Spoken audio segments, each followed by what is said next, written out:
Good evening, everybody. Welcome to the August 9th, 2021 regularly scheduled work session. Tonight, there are 3 items on the agenda.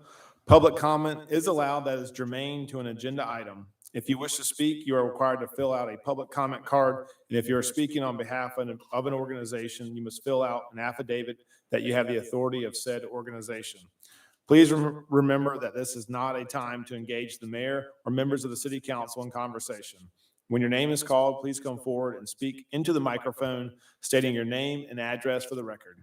Public comment will be allowed for a total of 10 minutes per agenda item and no more than 2 minutes per person. Public comment will be heard at the beginning of the item. Once the item is called, no other public cards will be accepted. Will the city clerk sound agenda item number 1? Good evening, Mayor Pro Tem. That item is discussion of Chapter 4, alcohol beverages to more closely mirror the state. It's Ms. Sarah Ladart. We're going to do it after your presentation.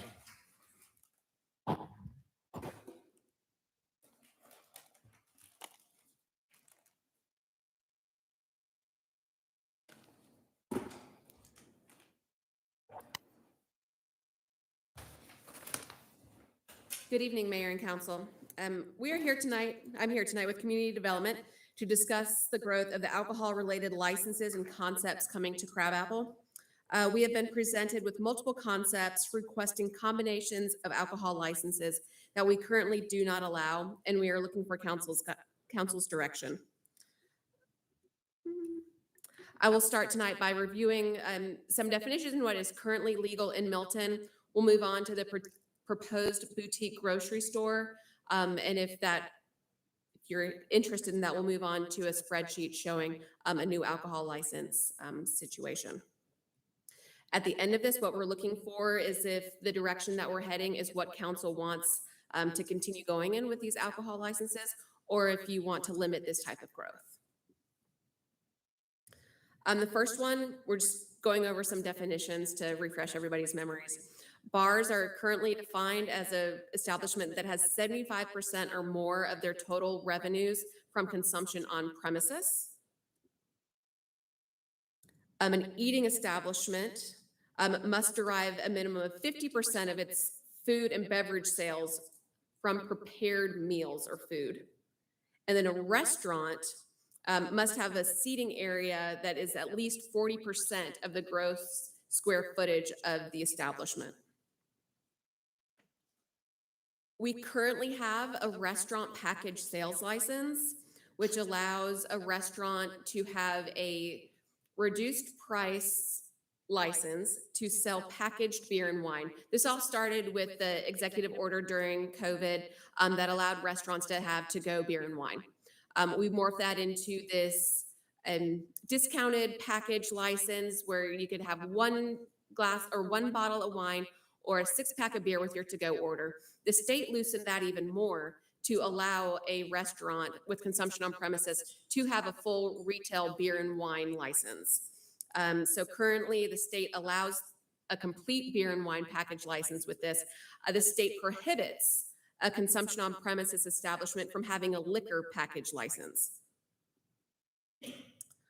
Just a refresher on the open container areas, because should we move into that spreadsheet, we're looking at just allowing it in the Deerfield, Birmingham, and Crabapple special districts, which are our most dense in Milton. So just the limitations on that, it's 1 drink per person at a time. You can go back as many times as the bartender will allow you to, but it's limited to 16 ounces, and it cannot be from a can, bottle, or glass. And then it must be purchased from a consumption on premises establishment within the district. I cannot bring a solo cup from my house into the district and drink it, nor can I bring a bottle of wine in my purse and pour it while I'm inside this district. I have to buy it from a licensed consumption on premises establishment within it and keep it within that, the boundaries defined here. So what we've been presented with is a specialty grocery store. About 20% of the floor space, which is the blue on here, is for the dine-in seating. So with that, they don't reach that restaurant 40% floor space model. 67% would be for food grocery sales. This is this establishment that they're comparing themselves to is one of their concepts in another state. But this is the one that they anticipate being the most like. So the beer wine package sales is 10%, dine-in food 14%, and the consumption on premises is 9% of those total sales. And they are requesting the beer wine consumption on premises as well as that retail package sales, which we do not currently allow both of those together. They don't, because they don't qualify as a restaurant, they don't qualify for that, what's it called? The restaurant retail package sale, because they're not a restaurant. They're not 70/30 because they don't sell enough food. And they don't qualify for a craft beer and wine market license because under that license, you have the main purpose of your establishment has to be the retail package sales of beer or wine. And as you can see here, their main focus is food grocery sales. So what we are bringing to council, staff prepared this chart. Otherwise I can just stop. So staff prepared this chart to show the inclusion of that concept. It categorizes alcohol sales based on the percentage of food, the food ratio. So everything that's in black is currently allowed. The red are things that we want to add as allowed. The blue highlights are what are allowed by warrant. And then the yellow down at the bottom are all of the restrictions based upon which column you fall under. So the establishments can mix and match the licenses under their column, and they are also beholden to the restrictions in their column. This does not preclude the establishments from abiding by all of the associated zoning regulations. You know, the warrant applications, the parking, the occupancy, all of those things are separate from this and is still required. So the first two columns are our restaurants, the 50/50 prepared food or that limited service restaurant, which is the 70/30 that's already approved. What we are adding to this is allowing them to get that retail package sales license. If they are on-premise consumption, they cannot have the liquor retail package sales. That's prohibited by the state. And then the retail Sunday sales, just as part of all of this being allowed, because the on-premise consumption currently wouldn't have been allowed to have the retail package anyways, so now they can have the retail Sunday sales. So for these first two, we're still keeping them to the definition before, where you have to have 40% of your space for seating. Then you move into the 0 to 29% of food, which is separate from, I'll go to the final column first because that 0% is a little confusing. So both the limited tap establishment and the incidental prohibit food being sold because you don't want a restaurant getting a limited tap license. They need to pay for a full beer consumption on premise license. Similarly, the incidental license is where you can go in and get your 2 glasses of free wine or 2 free beers. We don't want a restaurant having an incidental license. So those strictly prohibit the sale of prepared food. You can sell candy bars or muffins or something like that, but no prepared food. So the new column here is this 0 to 29%, which would satisfy this boutique grocery store. It would allow for all of those licenses in any combination, except the on-premise consumption plus the liquor. But with these additional 3 restrictions, they're only allowed in the 3 defined special districts, which are our open container districts. It's limited to 50% of the sales for consumption on premises because bars are still strictly prohibited. And then right now we have our limited license. They already have a 10% or a 10 p.m. closing time. So we would keep that 10 p.m. closing time for all of them. Then what applies to all of these, of course, bars are always strictly prohibited in Milton. But then the retail package sales, they are the only ones that now have the distance requirements per the state and through us. So it's 100 yards from a school for beer and wine. And then for liquor, it's 100 yards from a church and 200 yards from a school. So all of those package distance things would still be in place. Any questions or comments, direction on that? So, Sarah, we're adding a column, I'm sorry. No, go. We're adding a column that will go in by warrant? No, sir. No. Okay. So just the liquor package sales and a manufacturing, so BDMB, that's brewery, distillery, microbrewery, micro distillery. That would have made the chart too big. So those currently have to have a warrant. But we're not proposing that these have a warrant. So right now, a craft beer and wine market that is currently allowed, they are allowed to have that beer and wine consumption on premise license, as well as the retail package sales, as well as a tasting license, and a retail Sunday sales? They do retail, can a craft beer and wine do retail Sunday sales? No, okay. So, but they can have those other three right now by right. So we're just expanding. And so when we created the craft beer and wine market, that was the new thing to do. So we thought we were being very proactive in creating this.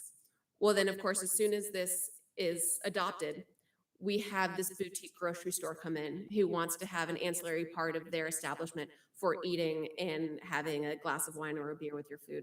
So in creating this, the chart would allow for the proposed concepts, and it would remove creating specialty licenses and doing revisions as new acceptable combinations are proposed, while limiting the flexibility to our defined commercial districts. And what I'm trying to get a grip on is the purpose of the chart at the moment is to demonstrate how that particular applicant does or doesn't fit in compared to the others. Correct. What I'm concerned about is this becoming a chart that says, this is what the requirements are, and I'm a different idea that says, oh, I'm a 0 to 29%. All I have to do is X, Y, and Z, and then all of a sudden we haven't contemplated uses. We're contemplating a very specific use in this case, as you've presented with this boutique grocery store. So another thing that we have discussed is, in general, staff has always come to council with a recommendation. But as we get these more boutique specialty new concepts, actually, when the application comes in, really coming and discussing it with you and showing you the floor plan. And so it's not, so we're not having to create each specialty license when a new concept comes in and creating another, if we put, so for this, the concept, this one, they have, I think it's roughly about 21% of the floor space for dining and seating. If we put a 25% mark on that, they would be prohibited because they're not quite big enough. But this way, it gives that flexibility with some stipulations where they can be and when they can be open. Okay, can you go back to the floor plan for a minute? Yes. So the patio area that's depicted on here, will Yes. there be consumption allowed on the patio? So the patio, sorry, I'm going to go back to the definition here. If you look at the last three lines for a restaurant, the seating area located outside the main structure shall not be included in the calculating of the seat space. So, but yes, you can have consumption with, I believe it's with the city manager or his or her designee's approval. You can use that outdoor area for consumption on premises, as long as it's contiguous with your establishment. Okay, can you go back to the chart or the floor plan one more time? And so the reference to wine bar, in this instance, that's where the wine sales would take place. And you're describing that as that, and they're using bar in that instance to describe it's a part of the, Right. Not a bar, Correct. which we've already said Yes. we don't do. Okay. Joe? Yes, sir. Carol? I said Joe and Carol. Okay. Sarah, have we discussed with the current establishments what they think about adding competition at a lower tier to their business operation? And the reason I'm asking this question is we seem to be lowering the bar in terms of what it costs to get into the business of serving alcohol when you think about it, right? We could get in a huge debate on whether or not every single establishment should be able to serve beer and wine. Sometimes I think about some of the things that we've discussed, and that it appears like that's our goal, because we routinely talk about should bicycle shops be allowed to offer beer, to their customers when they walk in, or nail salons? And, so it seems like we're looking for places to allow this consumption to occur. Now, we know that a lot of consumption isn't really occurring at those establishments, but this is a little bit different because I could really see people saying, hey, I want to go get a sandwich. Let's go to that place. We can get a beer or wine, along with the sandwich. So that's a drawing card for them. And I think I'm okay with that idea.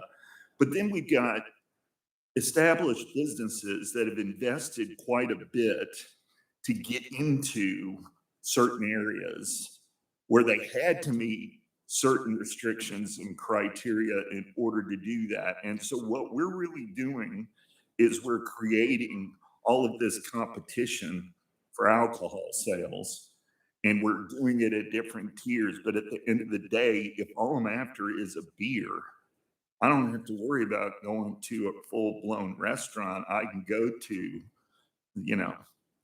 one of these places that's more focused on 0 to 29% food sales. And that, to me, sounds like we're potentially creating the kind of competition that we don't want. Now, we need to do some soul searching on our side in terms of what's right and what's wrong. I think our eyes are opened up a little bit if we don't pay enough attention to some of the things that we do when it comes to our alcohol license, ordinances, that can get away from us.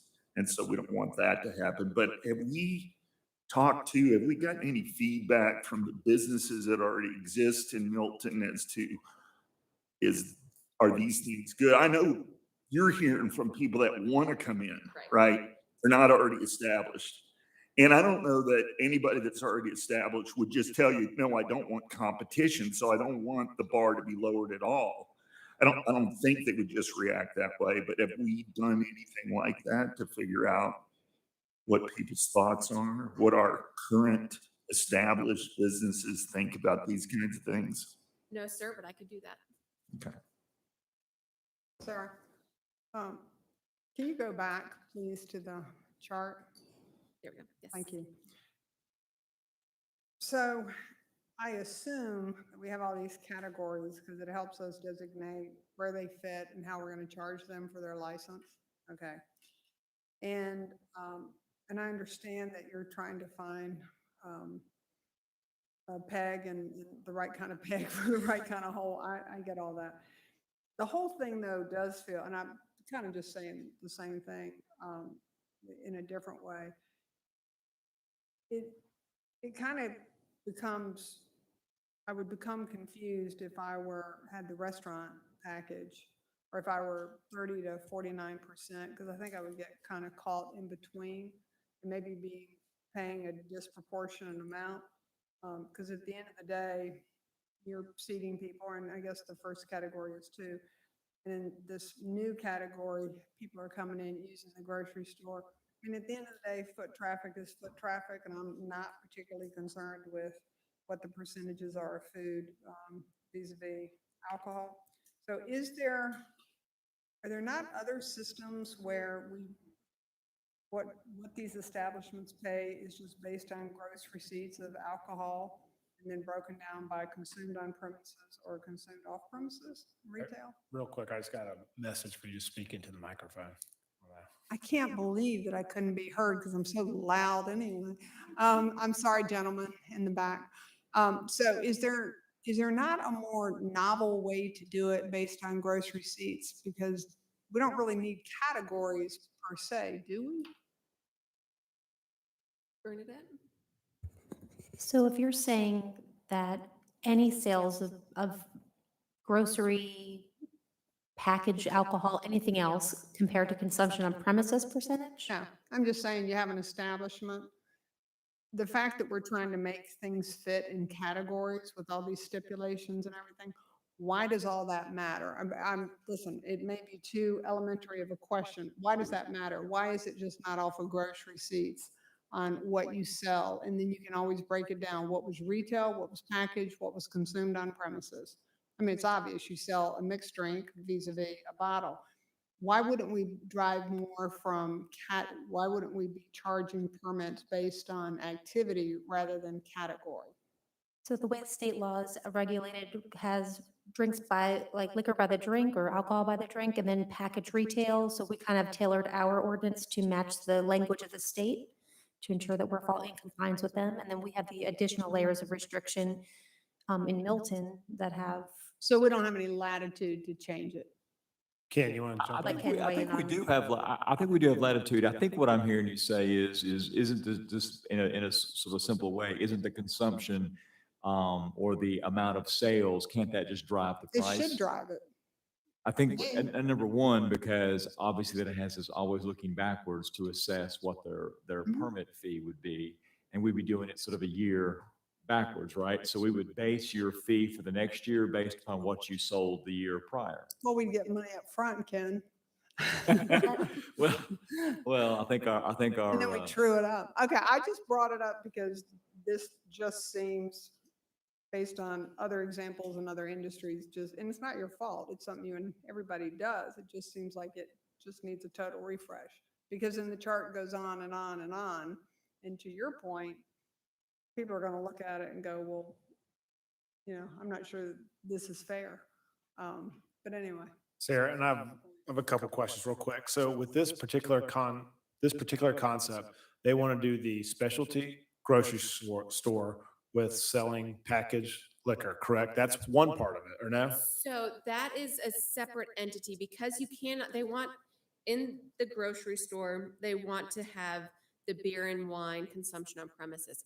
You cannot have a liquor package store with those two things. So that is the warrant that Bob is going to talk about during the next. So that's agenda item. separate. Okay, That's separate. got it. Okay, got it.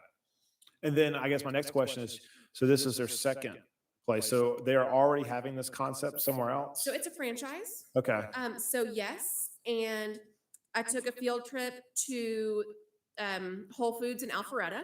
I have some pictures okay. down here at the bottom. So of course, Whole Foods is much larger than these two concepts that are looking at Milton, but Alpharetta within the grocery store allows for the beer wine retail, beer wine consumption on premises, and a growler. So they allow all of that. Roswell, I talked to them, they only allow tastings at the grocery store. Okay.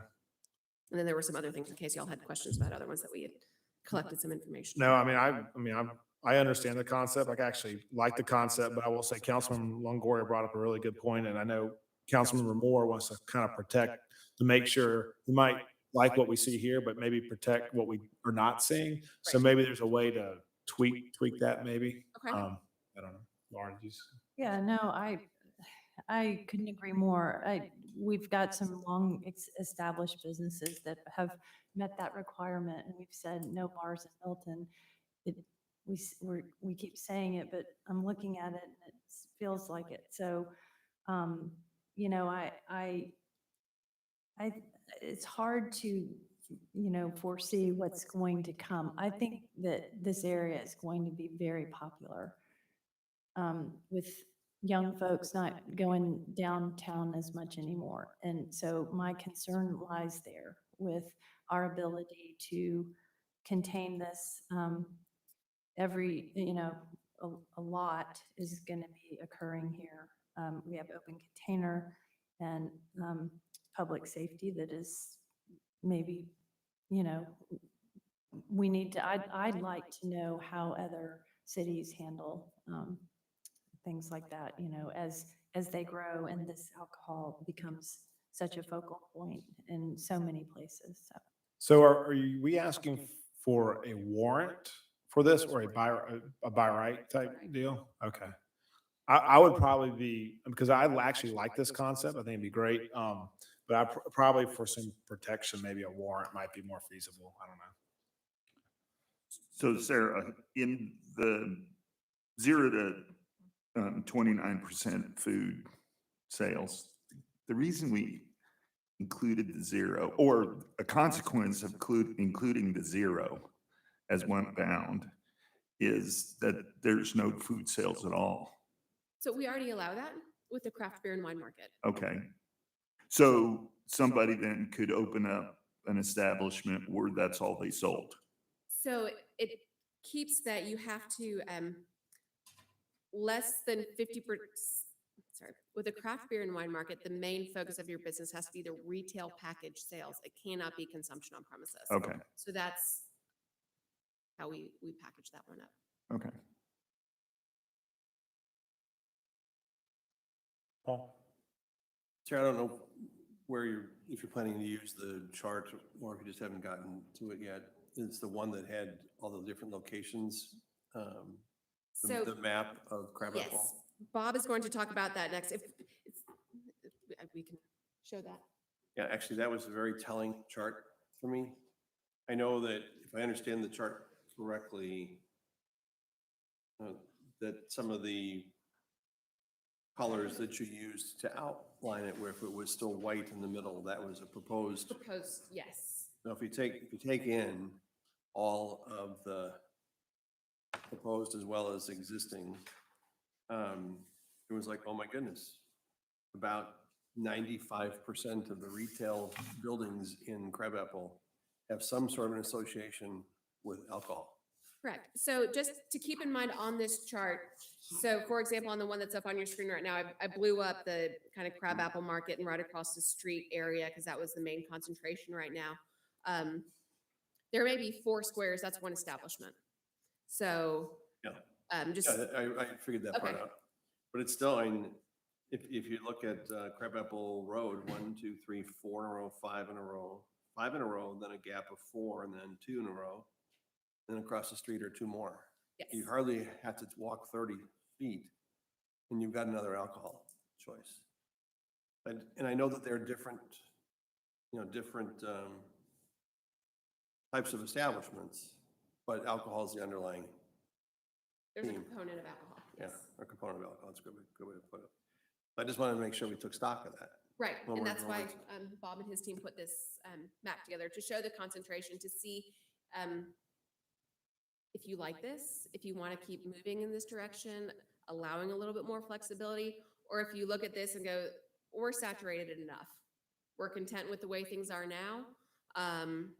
Let's just allow what we allow. And that's what we're really looking for council to let us know tonight. Well, I mean, I just think it's important because businesses evolve over time. Everything evolves over time. Our ordinance evolves over time. But it's important just to protect it, to make sure we don't get anything we weren't intended to. Like, for example, this concept is probably a great thing, and I think the community would like it. We just got to make sure we don't open Pandora's box for something else that we weren't thinking of. That's just my opinion. Mhm. Absolutely. I mean, I have concerns about the open container, the concert venue, how we're gonna, we could become really popular and that concerns me a little bit. I think it's great for the businesses that are coming here, but it is an unknown. So I'd like to, keep control over this, until we really understand. I mean, we're learning this, as recently as this, past week. And it's something that I think I'd like to not give that right. I'd like to have more control over it. Mhm. May I ask one more question? Can you require in this new category for this particular kind of establishment that there are food sales? It's a grocery, right? It is a grocery. Could there be grocery purchase that's part of the package? I mean, what kind of latitude do you have in terms of that? Because to make it fair vis-a-vis the others, people have to participate in the restaurant, they get food. This really does become a bar without a purchase of some food of some type, which would be grocery. So that's, I think, what we were kind of alluding to before. What I thought you had meant is we could make it a ratio comparable to other sales that are non-alcohol related. Okay. Currently, it's prepared food on site, which I think is what's getting some of the new concepts, is they have groceries that they're selling as their main Mhm. staple, but that's not prepared food is on site, so they're automatically excluded. It just felt like we wanted some direction in that finite term of prepared versus maybe other sales, non-alcohol related, if that ratio be more appealing to council. Something like that. Because I find it hard to believe that the other category of purchase that Okay. And I- dealers have and I would be think my it- guess. I'm sorry, but I think it would be important to be competitive with Rossell and Alpharetta, because let's look at their codes and see how this looks. And, you know, if the concept works, I think let's go for it. But I think what the majority of council is saying is let's still hold back a little bit of that and not just give it to them outright, at least not right now, maybe. I don't know. So I don't know what direction y'all have on that or anything at all. Well, I know we still, I think we still have public comment. I don't know if we have anybody up for that.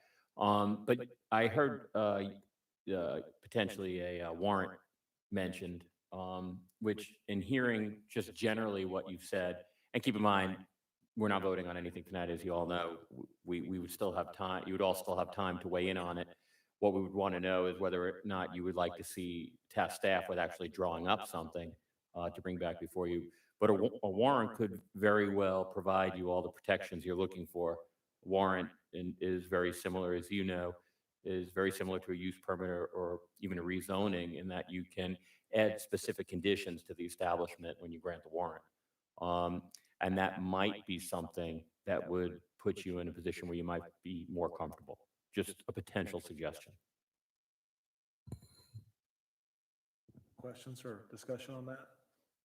Yeah, I think that's interesting, but whatever, in my opinion, to level the playing field of the burden that the others have. Okay. That would have to do with the purchase of food or eating the food on premises or something, or purchase of groceries, something that levels the playing field with the Okay. others. Yeah, I mean, I will say with that concept, the floor space, only 20% was associated with the alcohol sales. So they are having a grocery store for the other 60%. So they're paying rent on a pretty big portion. So, but I understand the concern. So maybe if we can think of something, y'all can come back with us. Okay. Great. Thank you. Is that good? And Thank you. Bob's going to go over the map a little bit more. So is this the next item on the agenda, or is this part of No, the? this is just part of it. Okay. I'm going to be very brief. Council asked us to look at the totality of how much alcohol we're allowing in a certain district, because these rules will apply to any commercial district. So we specifically looked at this map just to show you Crabapple for tonight. I don't think Deerfield is as condensed and as walkable right now, but potentially it could be. When we're looking at the 38-acre site, we potentially could be looking at a mini Crabapple just in that district right there. So I want the council just to kind of keep in mind, when you're looking at these things, each one of these are independent and they all come in as concepts and they look good, but how is it really getting built out? How are we looking? Because districts become formed based on the uses that are in there, and then they become known as that district. So when you go, oh, let's go down to Canton Street. Canton Street used to be all retail, very heavy retail, shopping experience. Canton Street no longer is that today.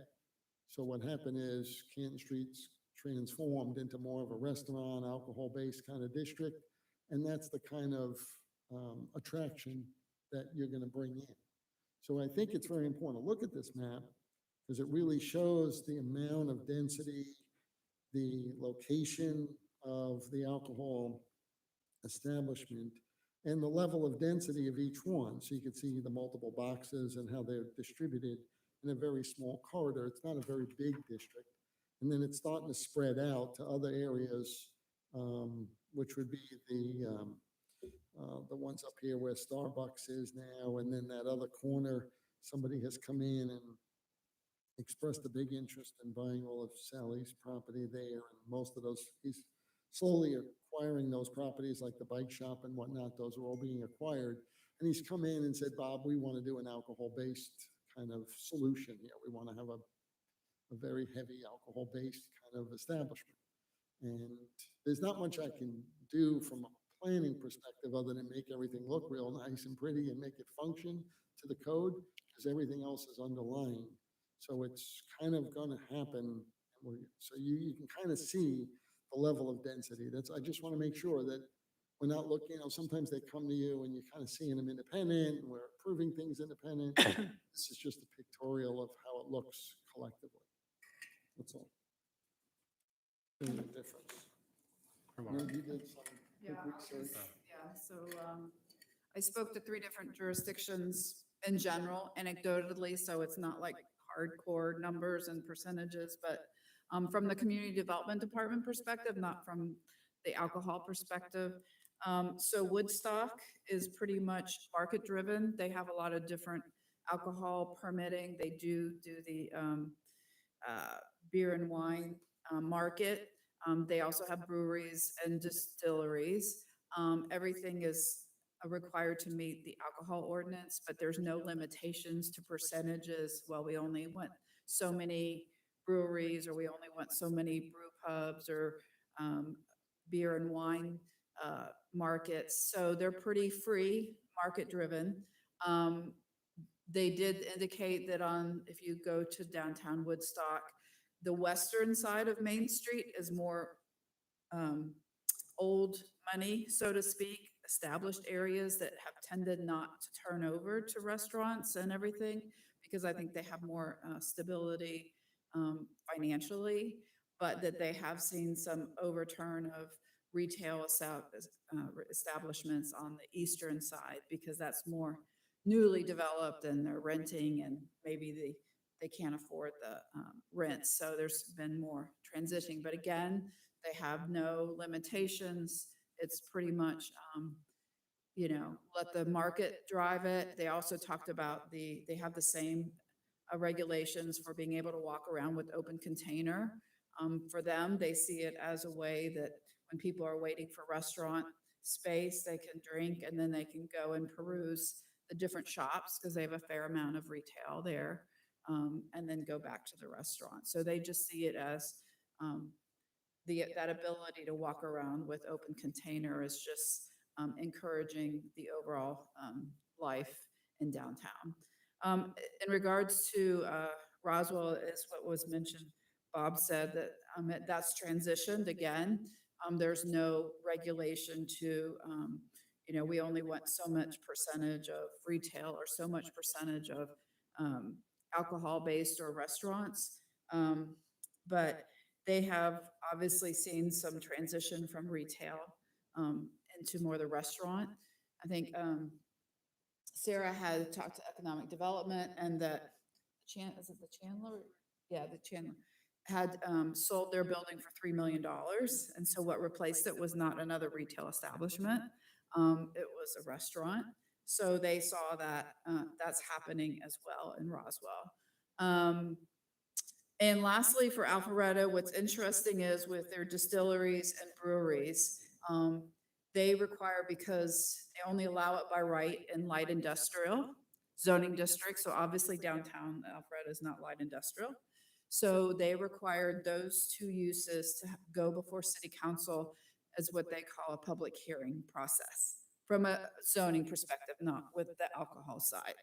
And so the planner there gave an example of one of the last breweries that went in. They also have that same requirement. We can talk about it when I talk about the warrants. A brewery and a distillery does not require to have food in that building or on that premises. But what those types of businesses like to be kind of paired with other food type businesses. So customers could go over, grab something to eat and come back, or even have them delivered over to that location. And so that's what they found. But again, well, one of the last, we have this restaurant, we have this agreement, to be able to deliver food to the brewery. And it ended up getting approved by the city council. So Alpharetta is a little bit different with those 2 uses, that they do require a public hearing to their council. But everything else is done through the alcohol ordinance. So that's just from anecdotally, can't even say that word. Just what information I got from the different departments, that's what they said about that. And they also do have pretty much the same, I think you mentioned, well, what do the other jurisdictions do? But they all mention they have craft beer, wine, market, they all have breweries, distilleries, consumption on premises, package, so they all have that. Great. Questions? Any other questions for staff on that? Are y'all good? I have a Okay. question. Oh, you do? Yeah. Go, Laura. So just one of the other things when I look at the map, Robin and Bob, is, we have, and that's what's so great about Crabapple is the mix of uses and the residential. Is there any, formula for alcohol? And, some of these residential areas have been here for quite a while. Some are new to the area. So that's just something that I'd be interested to know, how our downtown Crabapple, it seems pretty cozy to me, when you consider, you know, alcohol and all that comes with it. I mean, it's profitable and it's, like I said, going to be popular, so. Yeah, we'll definitely go back and look at it because I think it's all a matter of intensity. Everything is intensity. Any one use, you have one, two, start to get a group. But if any one use, I think, becomes very dominant, then all of a sudden it sort of takes over and identifies the district. And that's really what happens. So that's why we wanted to show you all the map, to show you the level that we're doing. It's sort of, a lot of it's as of right, so it just keeps coming in.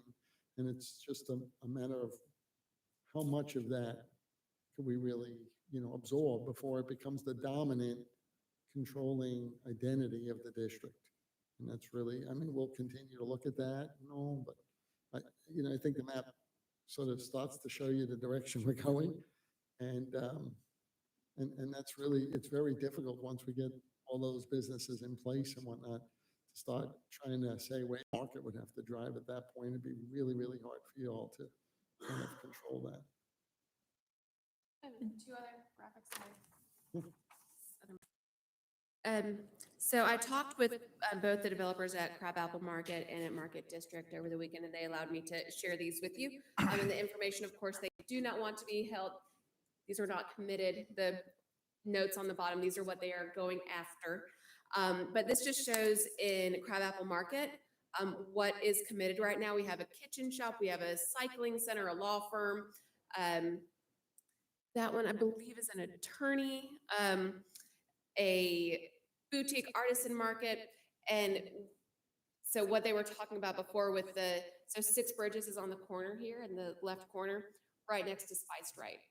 And that was the concept, was that you would be able to go to the brewery and Spiced Right. It was a formal partnership, but they share that outdoor space between the two. They're looking for 3 more restaurants, and then, like it says here, a couple of clothing shops, a sports outfitter, medical and general office. Just kind of show what they're looking to attract for the rest of their spaces. And then over in Market District, of course, building 1 is already with no alcohol licenses issued to the current tenants. That's where the Starbucks, they have a wealth management firm, and then a Bain Wellness. So building 2, they are looking for about half of that to be restaurants with alcohol. And then, of course, building 3 and 4, those are not commitments. That's just what they're looking to do. They have a restaurant and a fitness place, both looking at 4,000 square feet there, salon space, and then office and another restaurant in building 3. And building 4, they're not quite sure what they're going to do there yet. But so what they're anticipating for Market District is about 50% being restaurant, with, of course, alcohol consumption. But that just kind of puts it in the little development perspective. Did you have that blown up one, or did you? I did. That one. There it is. That's for Market District across the street. Yeah. For the ones that- almost there. Do you want to start off? Yeah. All right. Okay, so we have 2 pending warrants. and- Or is this the next agenda item? That's the next Okay. item. Oh, okay, it's the Alright. next item, okay. You ready? Any other council questions on that? All right, we'll move on. That item is discussion of warrants related to use, A, liquor selling establishment, Crabapple Form-Based Code, and B, micro distillery, Crabapple Form-Based Code. Robin? I'll go ahead and ask now since I don't think anyone's here. Any public comment? I do not. Okay. No participant. So the first pending warrant is for, oh, can we get back? Okay, it like disappeared. Okay. So as Sarah showed the other graphic with the 6 bridges, Bob approved a warrant for a brewery back in April. So that's 6 bridges that currently has a location in Johns Creek. And this is the location, the corner building, right by the roundabout. A beer brewery, right. That's what a brewery is. Yeah. Making sure we say. Okay. And now the owner from 6 Bridges is requesting a warrant for a micro distillery. And so again, that requires a warrant.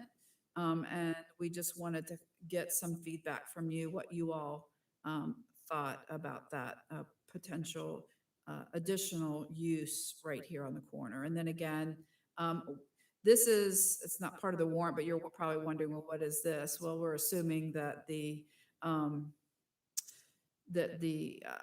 Spiced Right would want to be able to serve beer and wine as well. So that's what those are potential, the empty, that symbol means is potential beer. This would be consumptions on premises, beer and wine. So the second warrant is down here where Laurel and May was. Sarah spoke about the concept of the specialty grocery store, which would be here on the corner, and they would be asking for these multiple types of alcohol licenses. But based on state regulation, their intent or their want is to sell packaged liquor. And you cannot, from my understanding, sell packaged liquor in the other suite. So they have a separate suite and they're requesting a warrant because that's what form-based code also requires, a warrant to be able to open up a package store. Their intent, from my understanding, is to do high-end liquor, but it's really to be in conjunction with the other retail grocery type specialty store next door. So we're just trying to get what your thoughts and feelings were in the Crabapple area. So. And I'll just throw in 2 little things. I think about Costco. You can go into Costco and buy your beer and wine, but you have to go outside that little section to get your distilled spirits. So it's kind of what concept they're bringing forth with the alcohol in that perspective. And then as far as distilleries and breweries, they have other state restrictions as to quantities and things like that. So each of our non-food related consumption on premises type places would have either our restrictions or serving restrictions based on either our laws or state law. Questions? So just question on the applicant, or, you say it's high-end package store. Did I hear you say that? Right, I mean, just but top there's- shelf type. But, That's what- but there's nothing, there's no conditions that hold them, as management changes or that evolves, that can change, correct? What they sell in the package store is that's not anything that we can control. So as they come in with a high-end package store, it could be a low-end package store at some point. I'm just, no offense, I'm just asking the question from land use. I think that's a very good. Okay, thank you. So that would be my concern, because as I look at what's in those buildings, wealth managers and things like that, it just, it doesn't set, I don't know that that's a great location for something like that. It's my opinion. Any other questions or? How about the micro distillery, I guess? So what's the concept on that? Because I know the brewery, and so is it going to be in the same building? Correct. Okay. So the owner of 6 Bridges, he stated there'd be 16 taps So I'm assuming, I don't know if that's between the beer and the liquor, but there'll be 16 taps and tables to do flight. Correct. Is that correct? Right. Okay, got it. And my understanding is they're large metal vats.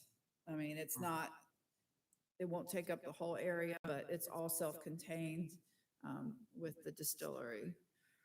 I mean, as long as it's by Warren and y'all, I mean, I think we're at that precipice where our downtown is getting a lot of people wanting to be here and concepts that are coming in and what do we want our downtown to look like, you know? And I mean, I personally don't have a problem with it as long as we vet the people and we vet it right and it's a concept that works for everybody. So for that package store, is that going to be like a separate entrance? Like you gotta go in and out, kind of like what you were saying? Or is it going to be like you can enter through? Should have to be like a different door, so it almost like you'd have to enter one suite versus the other, and you shouldn't be able to trans. Yeah, I mean, I think, you know, a downtown's gonna have probably a package store at some point or another, it would be my. We talked a little bit with staff about other zoning rules in the Yeah. area, signage, upkeep, our code enforcement, that would keep it looking the way I think one would expect. Now, I don't know inside what's, going on that we could control. Yeah. But yeah, from a zoning perspective, we have some rules in place that would keep it looking the way Crabapple looks. But I mean, I understand Councilmember Bentley's point. I mean, 10 years from now, I mean, who knows what could. Right. It's in Crab Apple. Anything, And, yeah. you know, The fact that it's a live, work, play environment, want to make sure we don't skew heavy adult and lose track of the family element of this. You've got to make sure that as we're looking at the opportunity for keeping it vibrant throughout all the business. If you skew heavy adult and it's heavy alcohol, that has a later in the day skew, and you may lose some of the vibrance that would come with morning businesses or early afternoon businesses. I don't have a judgment on that other than to offer it for consideration. I haven't had enough time to think about all that yet, but I just offer that for your consideration as well. And I also think it's by warrant, so I don't think we're gonna be approving 20. Okay, thank you. Thanks. All right, next Third item. item. Yep. Discussion of the fiscal year 2022 budget. Ms. Bernadette Harville. No public comment? Good evening, Mayor and Council. We'll ask for public comment after this.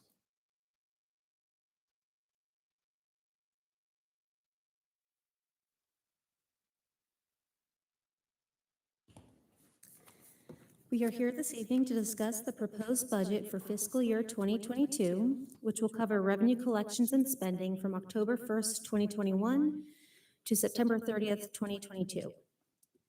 Before we go into the presentation, a few key dates that remain in the FY22 budget cycle and some financial metrics for Milton and our nearby cities as guided by the city's new strategic plan. Tonight, we're here to go over the proposed budget in detail, answer any questions, and hear feedback from council. This workshop also allows council to see the proposed budget prior to voting on the millage rate that will fund the plan later this evening. On September 8th, we will hold a public hearing that will allow for stakeholder input on the budget. And on September 13th is available should another workshop be necessary. And finally, on September 20th, we will hold the final public hearing and council will vote to set the budget for FY 2022. As we embarked on this year's budget process, we took measures to address an objective from the city's new strategic plan. Under strategic priority number 1, ensure Milton's sustainability and resiliency, goal number 1 includes an objective to establish a financial metric comparison relative to similar municipalities.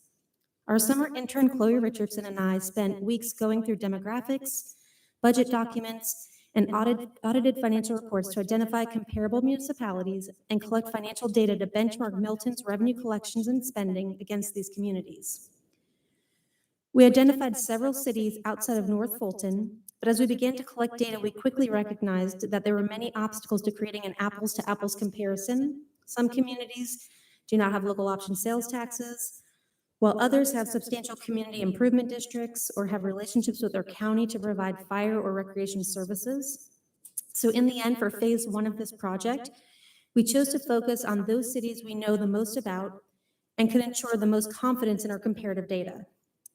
These are our nearby cities of Alpharetta, Roswell, Johns Creek, and Sandy Springs. Utilization of audited financial data from FY18 to FY20 allowed for a standardized look at each city's average revenues, expenditures, and debt.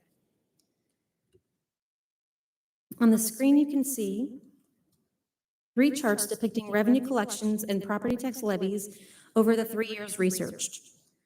Chart 1 shows an average per capita revenues excluding other financing sources such as revenues from interfund transfers in and proceeds from the sale of assets like vehicles and equipment.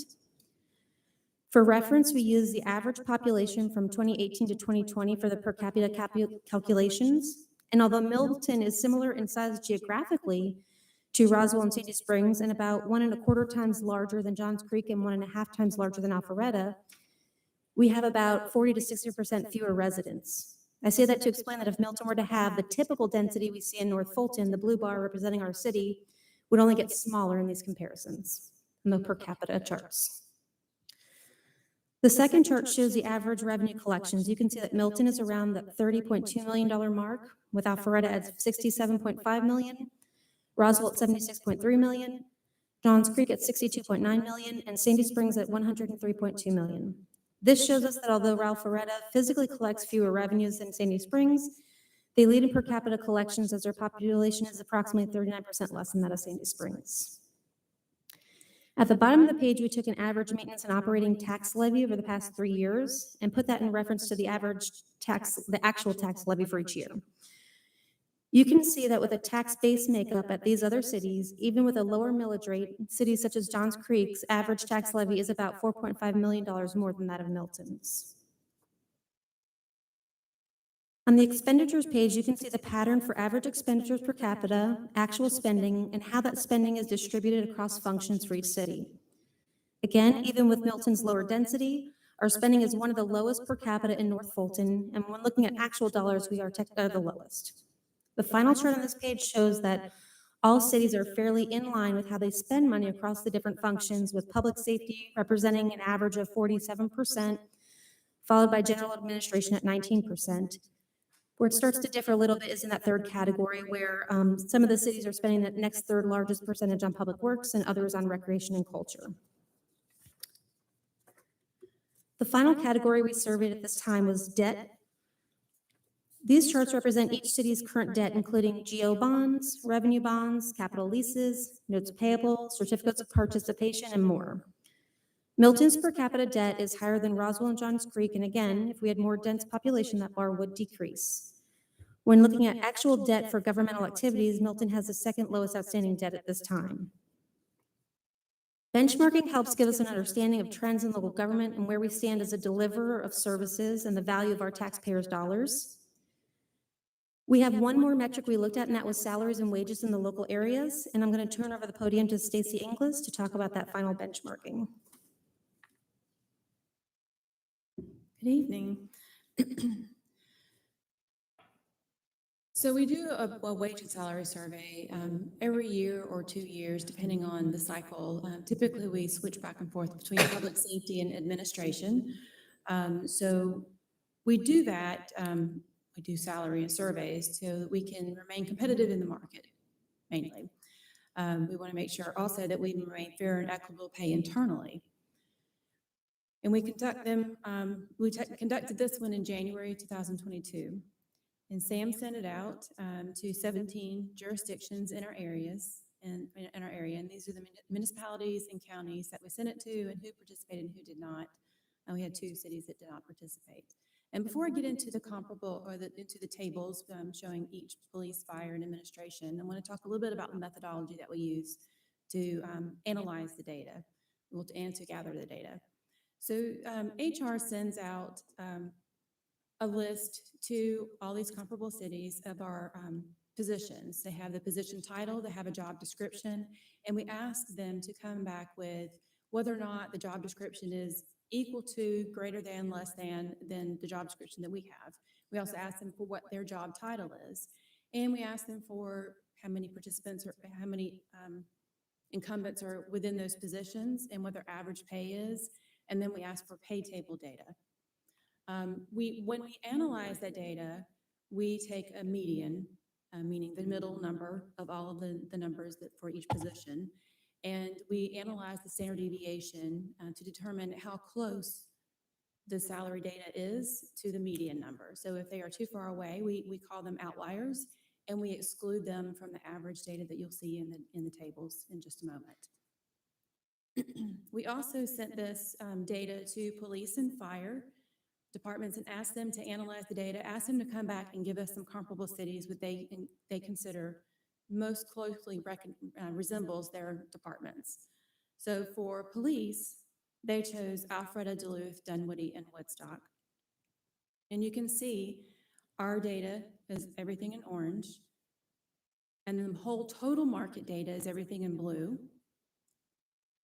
The North Atlanta market data, which is Dunwoody and all of the North Fulton cities, is in yellow, and then the comparable cities that the police department chose are in red.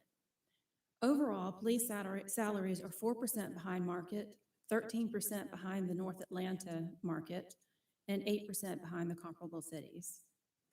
We also asked the police and fire department to take a look at benefits and starting salaries to ensure that we remain competitive, at least on those two fronts as well. And we are noticing that some of our salary data, at least the starting salaries, is a little bit lower than what the comparable cities are showing. And so what you'll see in just a few moments, well, in just a moment, I'll go ahead and go over to fire. We are kind of in line with several of the different markets that I'm showing. But our starting salaries is where we're lagging behind, especially in fire. The problem with, if we increase the starting salaries, there's a domino effect that if you increase the starting salaries, it gets you closer and closer to the people that have been in those positions longer. So if you have a starting salary of $40,000 and you have somebody that's been in the position for 2 years, they may be at 41. Well, if you increase it to $41,000, now you're running up against somebody who's had 2 years of experience. And so you try to increase it all the way throughout all the positions. Hope that makes sense. So with fire salaries, like I said, they're similar to market, the overall market. They're 2% behind the North Atlanta and the comparable cities market. Fire chose Alpharetta, Johns Creek, and Sandy Springs. Johns Creek is one of the outliers that we found in a lot of our positions. So their data has been excluded. We don't want their data to skew the overall market higher. And then we have some positions have lower, like Cherokee County, I can't remember which other cities were a little lower than market, so some of their data was excluded. And we look at position by position. In admin, we look at, I included in this chart, we look at the position and the grade, the pay grade.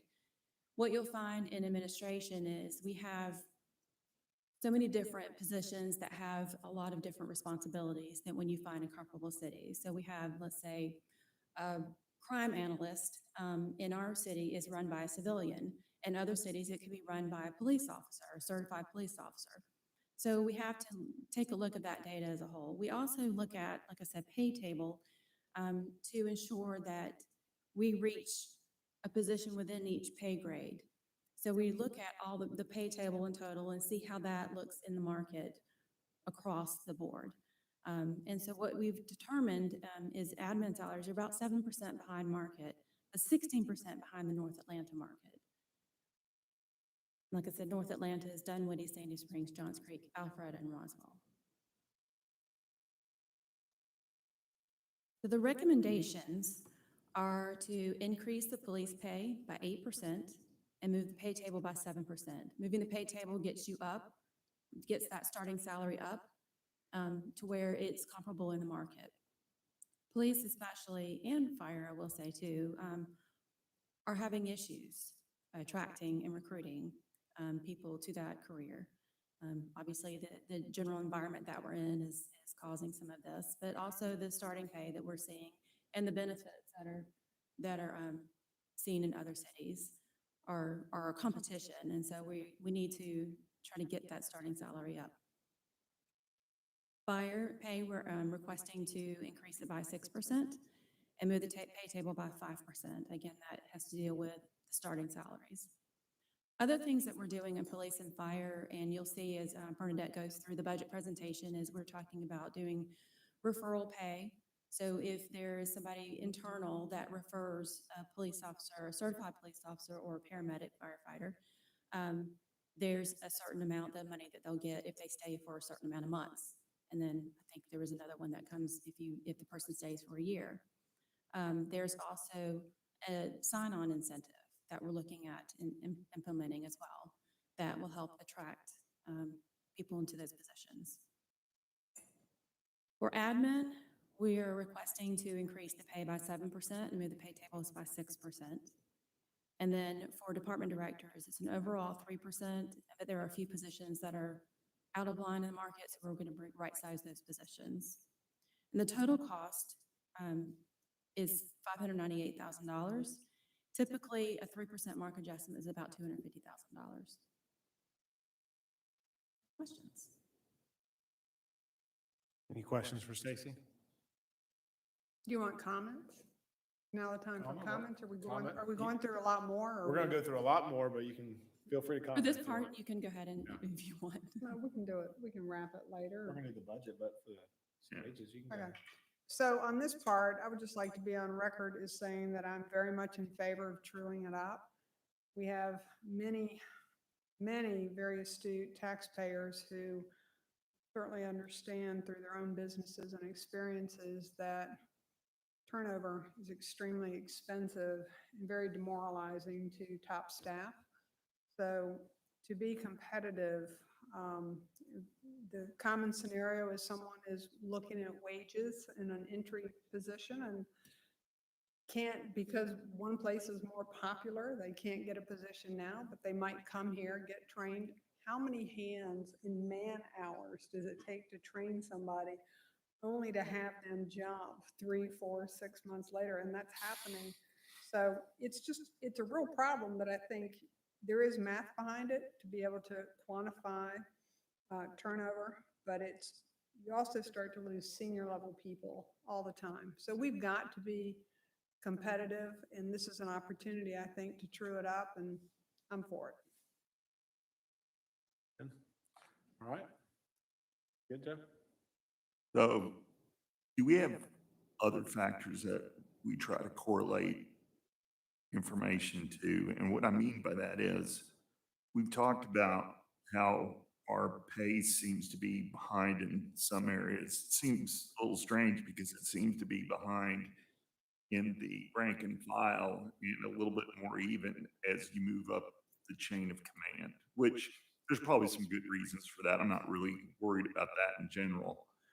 What I'm more worried about is obviously at some point in time, somebody filled out an employee form to go to work for the city of Milton. We have people in place. And I've always found that there's a lot more complexity to why people pick jobs other than just salary. Salary is certainly a driving factor. There are other reasons that they want to work at a particular job. Do we understand what motivates our current employees to work at the city of Milton? And do we have some way of looking at our retention data and see how the ability of getting the right pay was a driving force behind some of the people that have left the city unexpectedly? I might have to pull Sam up here to answer some of that. I'll jump but- on that. Okay, thank you. So we don't necessarily have all the data that you'd be looking for regarding why people stay.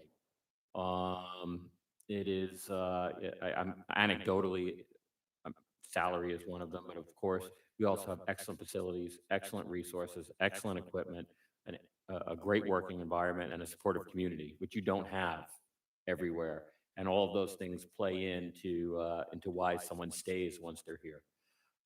It's not until they find that when you weigh those in the aggregate someplace else, does it outstrip or outweigh what they get here? So we have seen a handful leave for other similar positions in other cities for increased pay. We know that that was the direct reason that they went. Whether they get there and the grass was truly greener, we don't know. But we do offer, as far as the whole package, a pretty good deal here. Not to mention our, outside of pay, our other compensation, our other benefits package is also, it's a good benefits package. One of our critical issues that we are seeing though is attracting upfront. We are having, both in police and fire, having a heck of a time. In community development, we're having a heck of a time.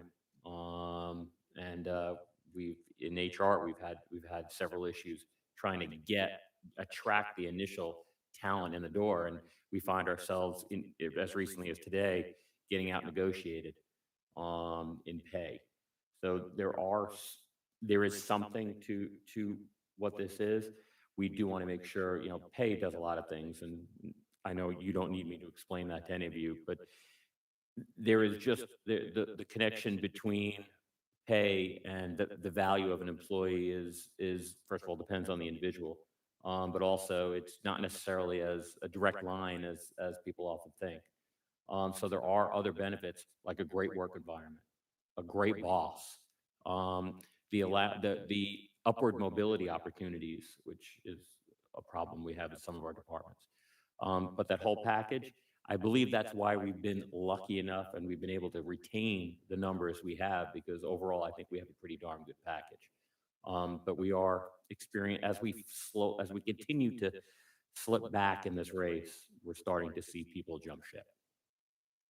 Yeah, and I just want to be clear, the 598 total cost is going to impact this year's budget and then all budgets moving forward, because since we reset the bar, this is something that's going to be future forward kind of impact. Right. I would just caution us because correlation is not necessarily causation. And the challenge that we've got right now is we're in a very tough job market, period. No matter where you go, everybody's experiencing the same challenge in terms of attracting talent. Okay, so this isn't unique to Milton. It's certainly not unique to Georgia. It's everywhere. And so it's hard for us to align our challenges in hiring with the fact that we're not paying enough, because, well, everybody's having difficulty hiring, and not everybody is paying the same as Milton. So there's got to be something else that's going on. I think we know what the something else is, but the bottom line is we just need to be careful to not draw too many conclusions to the circumstances that we find ourselves in. Paul? I think Joe makes a good point. This is a difficult time, but I also don't want to miss an opportunity to take the competitiveness off the table so that we aren't self-inflicting some pain that otherwise would put us in a more competitive situation and be able to attract both the new hire, but also to retain qualified, experienced people.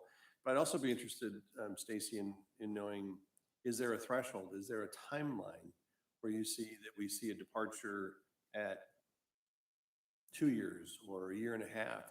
Are there timeline correlations that we could draw from as well and figure out, is it job fatigue rather than just salary, or is it a training opportunity that maybe we don't have, or maybe we do have? Are there other elements that kick in at a point in a person's tenure that is a time-related decision? I can speak to two recent fire departures. One was approximately 2 years, and she left for Dawson County because of higher pay. And then we were in competition with the same county for a new entrant, and they also beat us. If we offer top-notch equipment with top-notch training, you got state-of-the-art opportunities for education, we're providing that education for another city that may have a tier 2 level of training and equipment, and we're losing it on salary. It has nothing to do with the fact that we offer this training environment that's second to none. So we're offering up a great training schedule for all of our surrounding cities. And another issue we've run into is in our move more towards a private sector environment and towards a defined contribution retirement as opposed to a defined benefit is these are portable. So not that you want people to be stuck here, but the portability of a defined benefit program is not the same. So right now, it's no different from your 401ks. You close up shop here, you move on to the next one. Carol? Did you want to speak, or I've got another comment? Okay. Yeah, I disagree with most of everything you said, and here's why. And here's why. How So, rude. no, not meant to be rude at all, but look, here's the point. You can't condition people's reaction to their personal pay. And the things that you mentioned, there's no way to really quantify the opportunity lost from people not applying.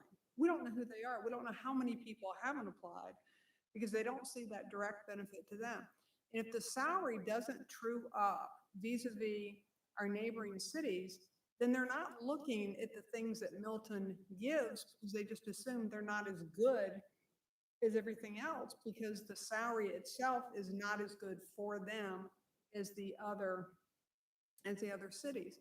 So to me, rule one is always take money off the table if you can. If you take money off the table, then you can run an experiment and see how truly competitive you are, or if other factors weigh in. But if you don't take money off the table, it's just a fool's game. You're just lying to yourself. You don't know. You know, it's a dark game. So I think we're in an unusual year with some federal monies in our own budget and opportunities that we have the safety of making that change and that it will not adversely impact us with the growth that we've had in subsequent budgets. Any other questions? Yeah, I fully support this. I think it's important because what my biggest concern is on a longer term basis is if we don't keep up, all we're doing is making that gap wider and wider and wider, which in turn, we're going to have to do a pretty big increase at some point. So fully support. Any other questions? All right. Thank you very Thanks, much. Stacy. Okay, so with that in mind, the presentation we're about to present has those exact recommendations within the figures, in addition to a 3.4% increase to expected medical costs across the board, and is based on potential 4.731 millage rate. So I just wanted to make sure all that information was said before we go into this budget summary. So before we have the general fund budget summary, you can see year-over-year revenue anticipations are projected to increase by 2.5%, excluding other financing sources. We will go into much detail on this in a moment, so I'm just going to hit the highlights for you on this page. When we take into consideration the other financing sources, there's an overall 2.2% decrease forecasted. That decrease is the result of the recognition of revenues received through the CARES Act funding that will not occur again in FY22, as well as a grant that the police department received in FY21.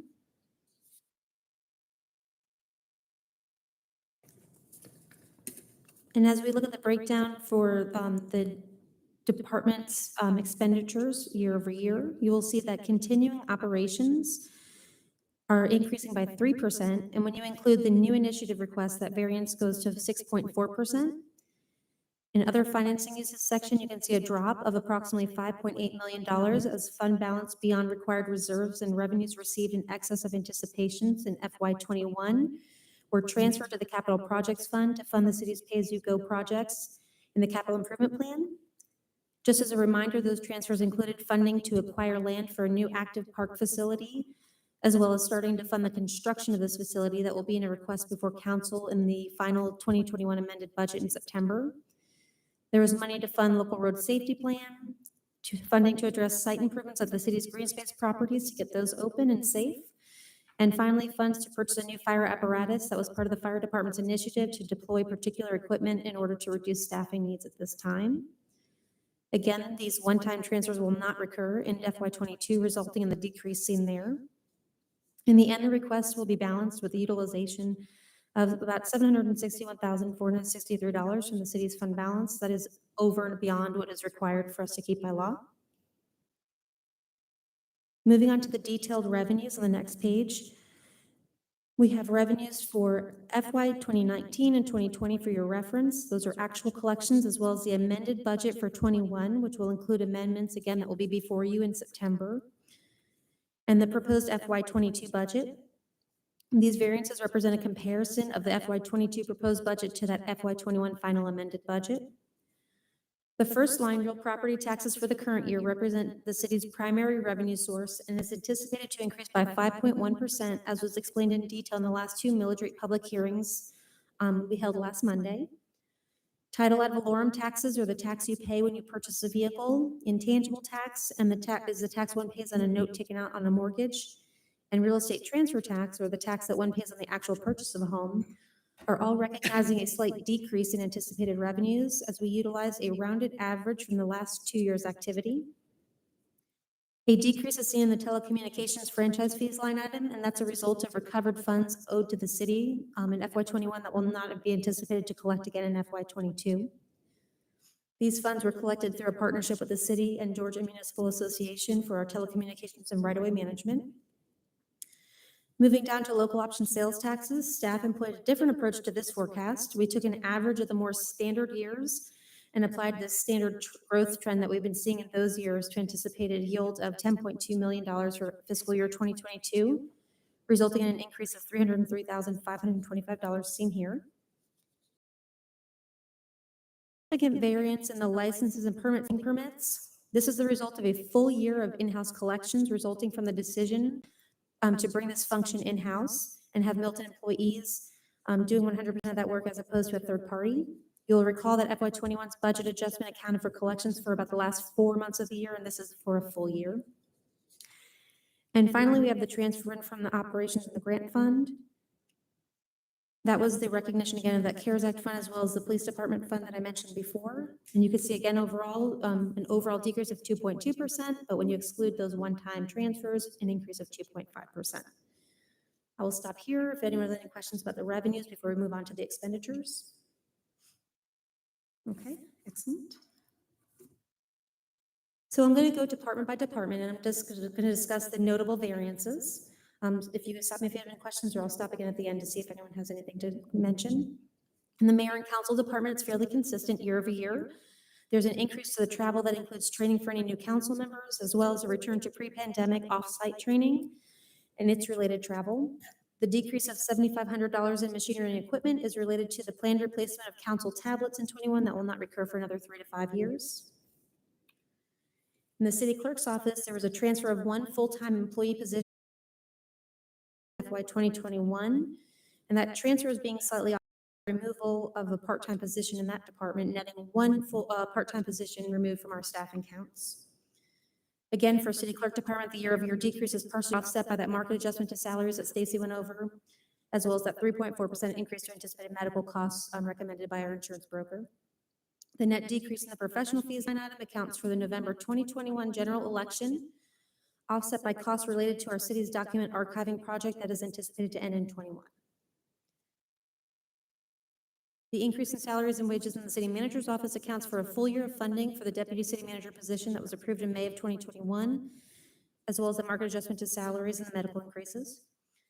The decrease in the professional fees line item is related to the year 1 strategic planning initiative placeholder that was put into the city manager's department in FY 21. Those funds will either be completed in 21 or reallocated to departments that are more appropriate to house those funds, those expenses in 22.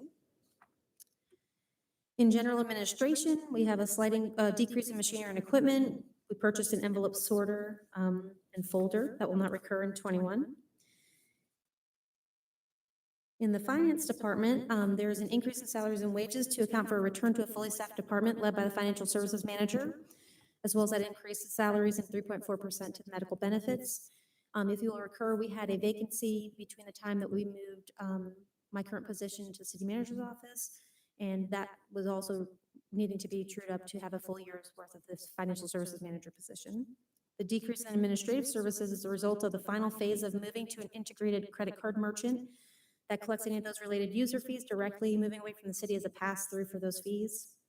There's also a request to fund a new module as part of our ClearGov budgeting and transparency tool That will include a capital budgeting and personnel budgeting piece to that, about $5,550. Legal, we are leaving the same. With current things going on, we just felt that that was the most appropriate thing to do with the legal department. Information services, the professional fees line item includes a full year of funding for an audiovisual consultant to help with the communication and technological components of council meetings, board meetings, and committee meetings. There is also funding for the migration of the Laserfish services to a subscriber model and the implementation of SharePoint and an Office 365 migration. The city moved away from the Granicus model, and that, along with a reduction to the managed services line, are the primary contributors to a decrease in maintenance contracts. There's also a corresponding decrease in the machinery and equipment line related to the need for fewer scanners, printers, phones, and certain software products in FY22. In human resources, the city's model for benefit budgeting allocates an average cost per employee across the departments that is trued up for actual expenses at the end of each year. So this is decreases a return to the average allocation versus those actuals from FY21. And you will see this across a few of the departments as we go through. In risk management department, our insurance provider quoted a 10% increase to expect for the next year. In addition, we have budgeted an additional $20,000 for newly covered properties and other insurance needs, which is resulting in a 16.5% increase year over year. General government buildings is recognizing a reduction based on expenses in FY21 that will not recur in 22, including parking lot preservation treatment that went on in 21, and the build out of the workspaces in the second floor of City Hall. Again, general government buildings include City Hall, the Thomas S. Byrd House, and the Public Works Maintenance Building. The increase in communications is related to the market adjustment to salaries that we've been discussing. The overall decrease in community outreach and engagement is a result of the removal of one part-time position from this department. In court, the variance is a result of the recent IGA with the city of Alpharetta. Milton and Alpharetta will be co-locating their court services to the public safety complex located on Highway 9 and sharing resources such as staff and other expenses. In addition, some of the electrical and HVAC work that will be completed in fiscal year 21 to prepare for that co-location will not recur in 22, leading to the overall decrease seen in that department. In the police department, the increase of salaries and wages and employee benefits are the same as in other departments, market adjustments to salaries, budgeting for full return to full employment, as well as average benefit costs per employees being trued up with last year's amendments. Increases in travel and education represent the return to those pre-pandemic in-person events and conferences. And machinery and equipment, there's a request to add a stationary license plate reader to the current fleet of LPRs, as well as a fund to have aside for replacement reserve radios for the officers. In the fire department, their increase under personal services and employee benefits is being driven by those same factors, and there is one addition there. The department during their studies had recognized that we are one of the few cities that have a forced 12-hour time off at the end of their fair labor period. In order to true that up with some of the neighboring jurisdictions and consider maybe potential for having the employees able to work those hours and they would earn an overtime rate at that time, we are setting aside $154,000 to address this as we seek parity with the other communities. There's also an increase in the uniforms category to outfit staff with the NFPA compliant shirts and department-wide uniform needs there. In public works, there are budget adjustments for new contract pricing, as well as the removal of the construction inspection services and facility technician services have led to the decrease in professional fees, lawn care, and contract labor categories. There will be a request to bring those construction inspection services in-house later in the M&O initiative, so I just want to point that out. The increase in equipment repair and maintenance is primarily being driven by the request to fund maintenance to the city-owned streetlights and decorative signage. And the decrease in machinery and equipment is related to the purchase of monitors and other electronic plan reading hardware that will not recur in 22. In Parks and Recreation, we have the increase for market adjustments to salaries, including seasonal staff at Camp Joyful Souls. The decrease in lawn care is a result of contract pricing, as well as the turfing project at Cox Road, which will eliminate those mowing needs upon completion. Also, the decrease under other purchase services are reflective of the end of the portable restroom rentals at the former Milton Country Club property as the community center renovations are completed. Under the passive parks category, the notable decrease in grounds repair and maintenance is reflective of the planned upgrades to parking and the addition of the watering facilities for horses and trail maintenance at larger scale improvements and plans at the park, they will be accounted for in the capital projects fund, which you'll see later. In community development, personal services and employee benefits category represents a full year of staffing for that building division we talked about, including the chief building official, plans review examiner, building inspector, and planning technician, in addition to market adjustment costs. These expenses were partially offset by department-wide restructuring, including the reclassification of the development review coordinator to a planner 1 position, the senior planner to that of planner 2, and the merger of the city architect position with that of the community development director role.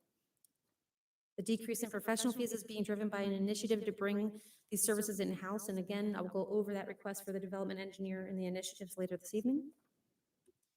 In economic development, there's an overall savings being recognized by the reclassification of the economic development manager position from full-time to part-time. The city no longer accounts for its debt in the general fund, as our related debt is all revenue bond related and is in the revenue bond fund. So that is just a year-over-year showing that we no longer have any debt in this fund. And finally, those other financing sources and uses, which we discussed earlier, showing year over year, the detailed layout of how those have changed. And I will stop right here to see if anyone has any questions before we move on. Also to take a breath.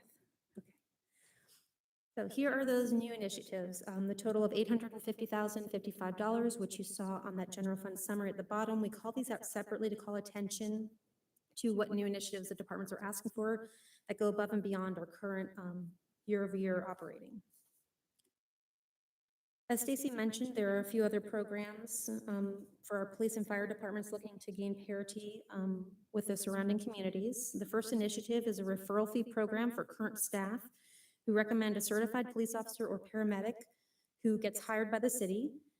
At 90 days of employment, that referring city employee would get $250, and at the end of 1 year, they would get another $250 for the total of $500 for that referral. You can see at the bottom what the other communities in the nearby jurisdictions are doing.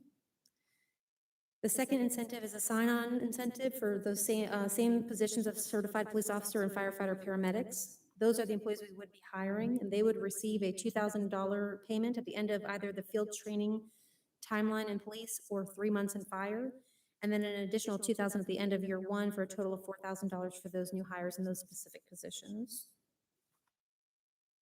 We have the marketing and branding consultant and equestrian marketing campaign request that was created in direct response to the strategic plan priority number 2, smart land planning goal number 2, enhanced commercial nodes, as well as the work completed by CPAC and the comprehensive planning process that discussed overall placemaking within the city. This consultant will help Milton identify proper marketing strategies to incorporate the goals of marketing and branding, as well as establishing Milton as a location of choice for equestrian hobbyists and promoting the equestrian lifestyle and drawing businesses here. The next request is for a court bailiff. This position will replace one of the post-certified officers on court days, reducing the overall cost to the department for security while also providing services, including the ability to do fingerprinting. In the police department, they have a request for an asset control system. This is a series of lockers that would allow surplus equipment such as tasers, laptops, radios, and such to be checked out by the employee, and we can track them more readily to know where they are. The reclassification of the accreditation manager, which is currently a sergeant position, to lieutenant, with the reorganization of the department. They have taken on more responsibilities to this role and is more fitting of a lieutenant position, and the request is to correct that as such. There is a request for traffic enforcement personnel. This is for 3 full-time employees that would be directly dedicated to traffic enforcement concerns. Unless something was of such a nature that was large enough to pull them off of that, would be their sole focus to ensure that we have some compliance in the areas where we get complaints on traffic control. A field training officer software. This is a training software that would allow them to track all of their training and ensure that they're meeting all of their benchmarking. Moving on to the fire department, the Public Safety Green Space Access Initiative. This would be across several departments. It's going to land in the fire department as it is the ATVs and the corresponding equipment that is utilized kind of on our trails and larger green spaces if somebody has an incident. In the M&O side, we're just accounting for the extra equipment, and you'll see the capital side asking for that ATV series later on this evening. So anything highlighted in yellow is not included in the totals in the M&O side, but you'll see in the capital side. The Resilient Community Effective Training Initiative. This is another training initiative through the programming that Chief Bemis has brought to the city to ensure that we have got the best training to ensure survivability within our calls for emergency care. The Blue Card Incident Command Certification is a program where all of our top staff will go to ensure when they are on a scene, they are using the same language. So we're not having any kind of contamination or confusion on a scene when they come, so everyone across all shifts will be using the same language. The accreditation initiative, similar to CALIA in the police department, accreditation for the fire department, ensuring that they are meeting those ISO, NFPA, and other guidelines and being top performers in the industry. There is a request for a GlideScope Go video endotracheal intubation laryngoscope. Practice. So this is a camera that goes on the end of the intubation tube to ensure success on first time. Survivability would go up substantially with this type of program as the paramedics or EMTs utilizing it would be able to see exactly where they're putting the tube in. The Milton Cares paramedic program staffing.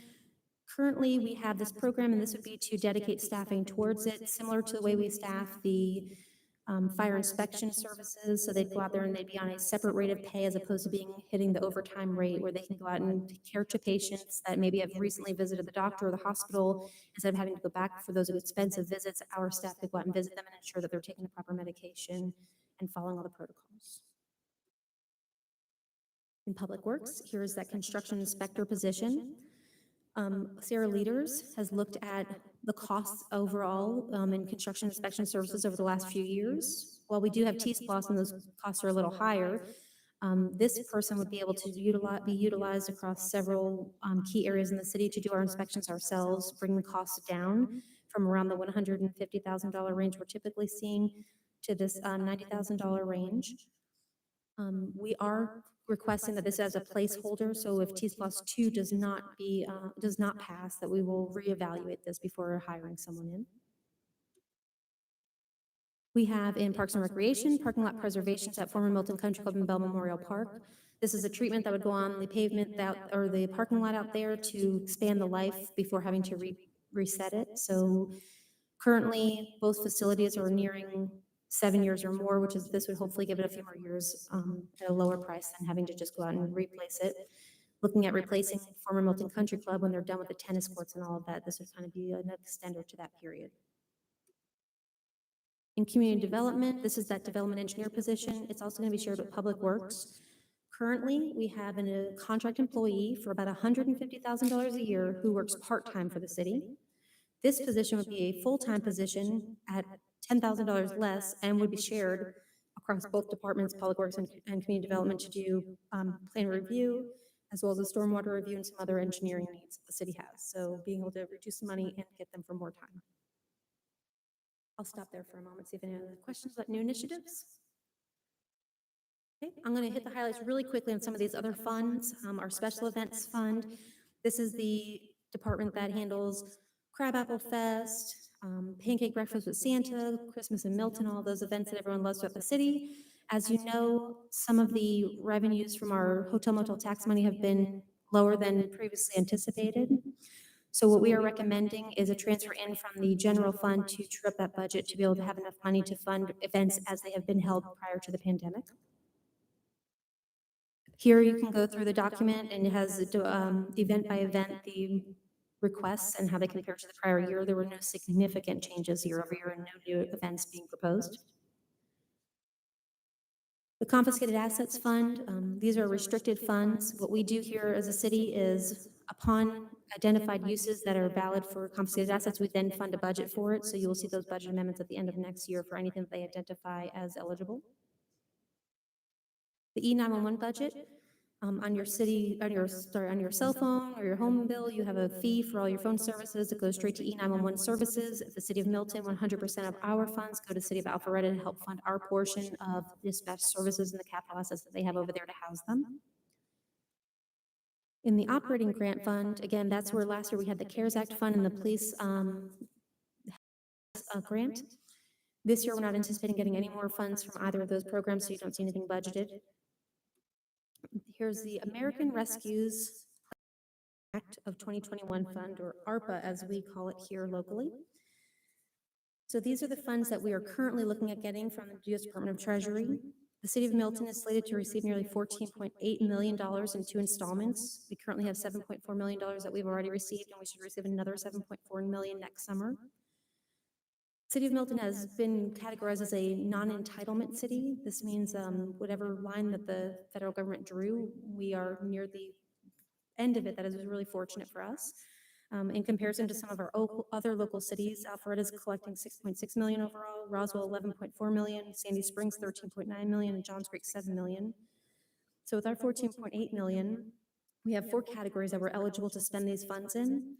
One of them is to respond to the COVID-19 public health emergency or its negative economic impacts. 2, to respond to workers performing essential work during COVID-19 public health emergency, to provide premium pay to such eligible workers. 3 is the provision of government services to the extent of the reduction in revenues received during the COVID-19 public health emergency. The federal government has come up with a specific calculation on how to determine those revenue losses, so that doesn't go exactly by our budgeting terms. They have a calculation that we use to determine that. That is the category in tonight's presentation that you will see later in the Capital Projects Fund that we have identified a conservative estimate on, and the only money that we have placed aside for these funds at this time. And finally, the 4th is to make the necessary investments in water, sewer, or broadband infrastructure. For us, the one we would qualify for would be our stormwater.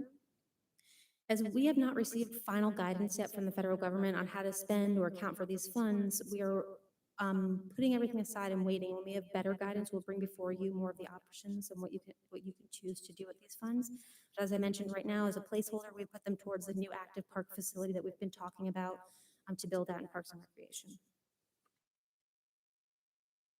In the hotel motel tax fund, again, that is the revenues we receive from our one hotel that goes straight into the special events fund to fund those events. Moving on to capital projects. I have here the shortened fund summary just showing the revenues and expenditures over each of these funds year over year. I have all of our capital projects if anyone wants to talk about them specifically, but again, the main capital projects fund accounts for anything that doesn't have to legally be accounted for in any of the other funds. Typically projects over $50,000 have a useful life of 3 or more years. Green Space Bond Fund, those are the funds from the Green Space Bond Initiative. What we have here is the money both to collect the revenues from that extra millage rate that's outside of the capped millage rate that go directly towards paying off this debt, as well as the remaining funds of about $5 million for the purchase of green space. Again, any money you see there in the fund balance will go back into calculating that debt service for the next year. So we use that money to make sure that we can get the true accurate need for the next year's millage rate. T-SPLOS fund, this is currently T-SPLOS 1, showing where we are at for those projects in the year. The capital grant fund, we have a few capital grants going on at this time at Providence Park. That is all being accounted for. The impact fees fund, we are going through the methodology right now, so we have projected everything staying as is, as we don't know what that methodology will change, but once we get that back, we'll come before you those. And then finally, the revenue bond fund, our public safety complex, Fire Station 42 and the alerting system accounted for in this fund, as well as the debt service on those. That debt service comes directly from the transfer in from the general fund. This is that overall spreadsheet that just kind of shows you every project in our capital projects, capital improvement plan, what our estimated costs are, what we previously allocated to them, what we plan to allocate to them over the next 7 years. And then again, we always do a little zoom in to our pay-as-you-go program. These are the projects slated to have pay-as-you-go funding over the next 7 years and what that looks like across each of the departments. I would just like to point out one more time, we can back up here. The new active complex, the very bottom line that unfortunately, I apologize, goes into the page number. The new active complex would have that funding out there under other funding sources of $9 million. That would be the $3 million for each year of calculated revenue shortfall from the ARPA funds going to that project. I'm happy to go through any of the capital projects you'd like to, or answer any questions you may have. Bernadette, can you go back to the pay-as-you-go fund? Yeah, my comments are as on looking back on the year. Some of the things that I'm very proud of that the staff initiated and executed on were significantly reducing the use of consultants. That was something that I think I noticed. We didn't suffer greatly from that. The consultants that we did use were very good. Also, bringing the building permit in-house, I think that it was probably a good decision and a timely decision. And then also the close study of our contract employees. So I appreciate your work on that. And as we look at the capped mill rate, I still stand firm on my support of that and grew up of our first responders and staff. So that's a big chunk of it in my mind. And then also throughout the year, I am getting some texts from people that say roll back, but I have to balance those comments with throughout the year. I hear from a lot of people that want active park facility improvements to the Milton Country Club as far as green space and the active areas. And then also speed, and I can't wait to get those officers out on the roads because that is something that I feel very strongly about, and I get a lot of input. So I appreciate your budget analysis. It helps me with the millage rate, and I'm comfortable. Thank you. I have one more small section that I don't want to forget about, is the new capital initiatives.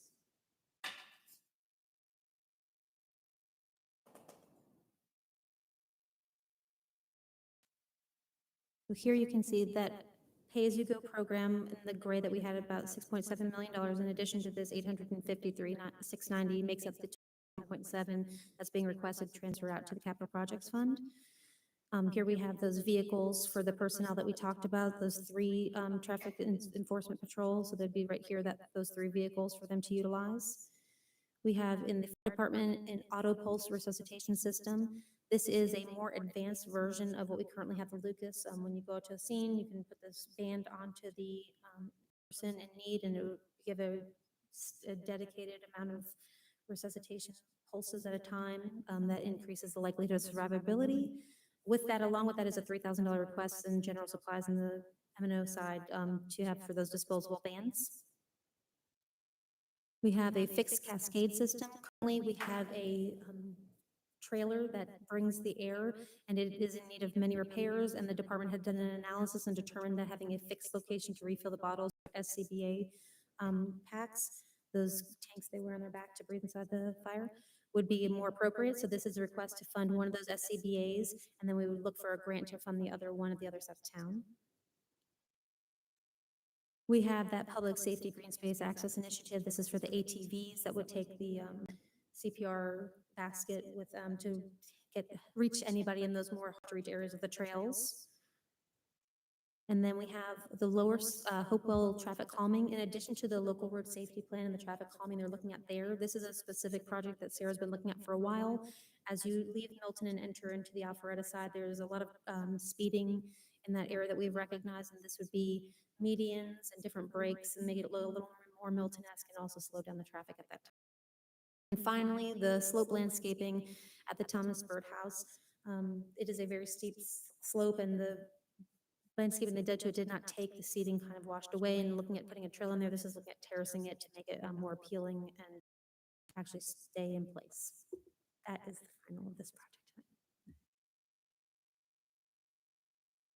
Thank you. Is that the end of your budget presentation? That's the end. Okay, I saw I was it like, was that's the final, page 137 of 56 of like 137. one. I was like, okay. I skipped through for Okay. everyone's benefit all of the individual capital Got it. initiatives, but if you want to go back to any specific projects, we have to. We've been through it a couple times, line by line. And we do have a few more times in September for public input as well. So this is just to get direction to make sure we're going in the right way for those presentations. Perfect. It was, Do we have any public comment? Do we We do not. Okay, good. I have with us tonight our financial services manager. Come on up here, Sophia. So Sophia is now leaving the finance department. She'll be before you from now on doing some of the finance presentations. So in October is what we planned on bringing her forth. She will start doing the staff updates for finance. She is in charge of all the staff up front, the revenue collections, and all the things that I'm passing on. And she's an amazing addition to our team, and we're really excited for you to get to know her. Great. Congratulations. Glad to have you. And it's her birthday tonight, so happy Oh, birthday. man. Here? Better way to spend the evening. You're cruel. Oh, that is not You can show fair. up late tomorrow, but just a little She bit. chose by Okay. option to be here, so she's gonna love it. Okay, well, you won all the hearts and Okay, minds. thank you. Very good. Any questions for Bernadette? All right. Thank you. And I believe that will conclude our work session. And we'll go straight into the special called regular meeting. Okay.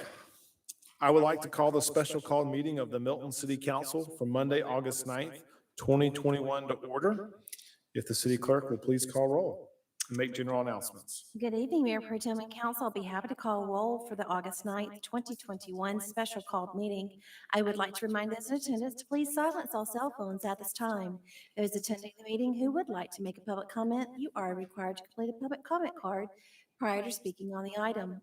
Your comment card must be presented to the city clerk prior to the agenda item being called. All speakers, please identify yourself by name, address, and organization before beginning your comment. If you are representing an organization, an affidavit is required stating you have the authority to speak on behalf of that organization. Please review tonight's agenda, and if you would like to make a comment, please bring your comment card to me now. Demonstration of any sort within the chamber is prohibited. Please refrain from any applause, cheering, booing, outburst, or dialogue with any person speaking. Anyone in violation will be asked to leave. As I call roll this evening, please confirm your attendance. Mayor Pro Tem Peyton Jameson, Here. Councilmember Paul Moore, Here. Councilmember Laura Bentley, Councilmember Carol Cookley, Here. and Councilmember Joe Longoria. Here. For the record, Mayor Joe Lockwood and Councilmember Rick Morg are absent. Would everyone please rise for the Pledge of Allegiance? I pledge allegiance to the flag of the United States of America and to the republic for which it stands, one nation, under God, indivisible, with liberty and justice for all. Will the city clerk please sound the next item? That next item is approval of meeting agenda, agenda item number 21232. Okay, is there a motion? Mayor, I'd like All right, have a motion from Councilmember Bentley and a second from Councilmember Moore. All in favor, please say aye. Aye. Opposed? Okay, that's unanimous. The next item is public comment. Do we have any public comment? We do on an item going forward, but not on general. Okay, so nothing on general. Okay, so I will waive the reading of the rules because there's no public comment. And I will move on to our consent agenda. Will the city clerk please sound the items? Mayor Pro Tem, that item is approval of a professional services agreement between the City of Milton and Ridgeline Realty Services LLC for green space and parkland acquisition. It's agenda item number 21233. Okay, I'll open it for a motion. Approve the consent agenda. Second? All right, I have a motion from Councilmember Bentley, a second from Councilmember Moore. If there's any discussion, say aye. Aye. Opposed? That's unanimous. Okay. So there's no reports and presentations. Moving on to the public hearing. Will the city clerk please sound the item? It's consideration of an ordinance of the mayor and council of the city of Milton, Georgia, to establish the ad valorem tax rate of the city of Milton for fiscal year 2022 and other purposes. It's agenda item number 21227. Ms. Bernadette Harville. Good evening again. We have had this presentation twice before, so I'm kind of going to go through it at a more condensed version. And we're here tonight to set the millage rate for property tax year 2021, which will fund our fiscal year 2022 services. Again, we have the agenda for tonight, the important definitions, so everyone understands what we're talking about. The open meetings and advertising requirements. We'll discuss the millage rate options before you. More detail in the budget presentation. And ways to read your property tax liability as a property owner in the city of Milton, how to calculate your tax bill, the value of your tax dollar, and then finally that rationale for that capped millage rate and service levels. Here we have our definitions, just telling you again what a mill is. That's the tax rate in which we utilize to tax property, $1 per 1,000 of assessed property value, or 0.001 times that assessed value. The fair market value set by Fulton County. The assessed or taxable value is taking that 40% and multiplying it by the millage rate to get your, reducing it by your exemptions to get your taxable value, then multiplying it by your millage rate to get your tax owed. We have our rollback rate, which is the previous year's millage rate minus the millage equivalent to the total net assessed value added by reassessments. That is a calculation we have to do every year in order to determine the rollback rate. And also the millage equivalent, which is the equation where reassessments of existing real property are divided by the current year's net digest and then multiplied by the prior year's millage rate. Whenever the proposed millage rate exceeds the rollback rate, we have to, does not exceed the rollback rate, we have to have 3 open hearings. This year's rollback rate was 4.460 mils, and with a proposed millage rate of 4.731 or the cap, we have to have these 3 hearings. We had the first one on August 2nd at 9 o'clock in the morning, the second one on August 2nd at 6 o'clock in the evening, and tonight is our 3rd and final required public hearing for the millage rate. And after this presentation, we'll have unfinished business where you'll vote on the actual millage rate. Again, you can vote for anything up to that cap. We advertise at the cap for full transparency on what the maximum could be, as well as not requiring an additional public hearing if you were to change your mind if we were to advertise at a lower rate. Here are the ads that went in the paper. They're also online on the city's website per requirement by the state. Here's that snippet of the calculation we have to do that shows our year-over-year comparisons. Again, just to remind you, our exemptions are based on projections at this time of year, and they don't get trued up by Fulton County, so those are different than what you might see in other places. I have the math here for full transparency so everyone can see how the snippet goes to create the percentages that we are advertising. And again, here are the proposals. Our current year millage rate is also happens to be our capped millage rate of 4.731 mils and the rollback rate 4.460. And that separately calculated green space bond millage rate that we're asking for 0.487 mils to cover debt service owed in FY22. Here's a breakdown of the digest. The M&O net digest after taking away those exemptions is $2,931,249,184. At 100% collection rate, the total M&O levied under a 4.731 millage rate would be $13.9 million, and under 4.460 would be $13.1 million. Again, we do not budget at 100% typically, and historically we see that about 97% is collected in year 1.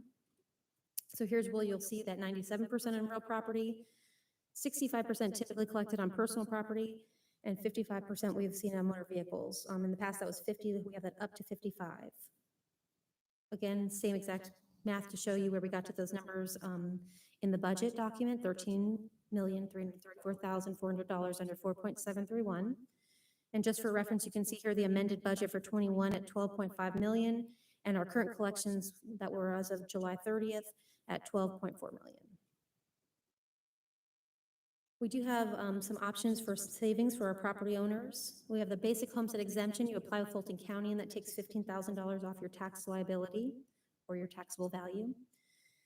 Then we have senior exemptions. The city offers 65 and older with no income requirements, an additional $15,000. And then if you meet the income requirement, an additional $10,000 on top of that for a total of $25,000.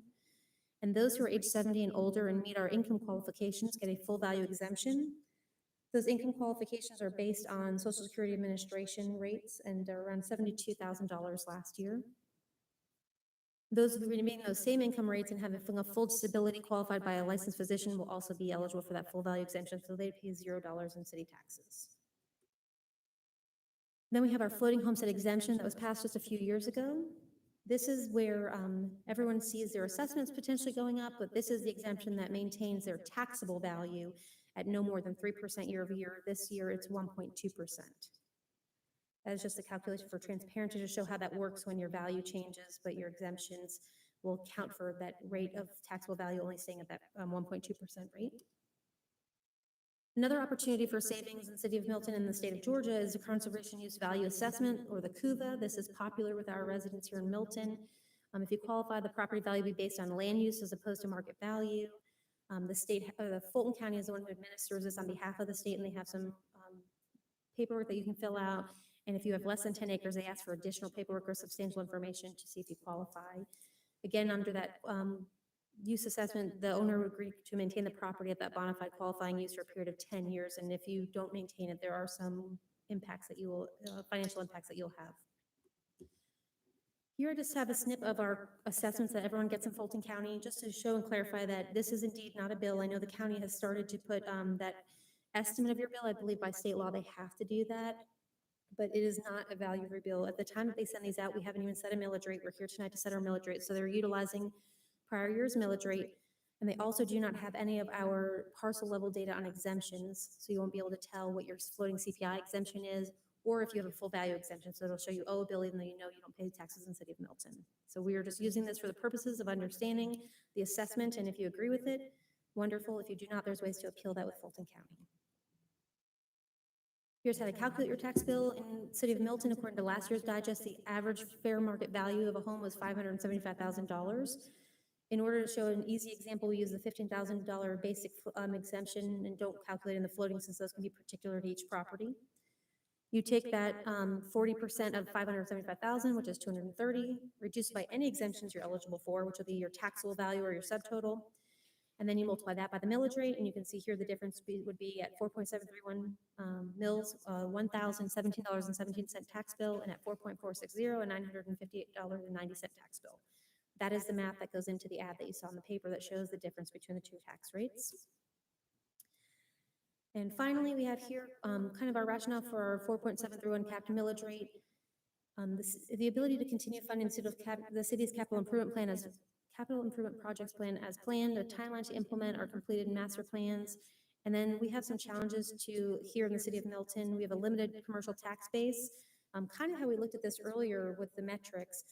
Many cities with a different tax base, maybe more commercial, are able to collect more taxes on a lower millage rate than the city of Milton is able to with the current tax base that we have. We also have a limited commercially zoned footprint, so that is not indicative of increasing anytime soon. Assessed property values were not kept up with the market, and then when they did the CPI floating exemption, they capped them at those deflated rates. So 2016 is the base year for many of our properties.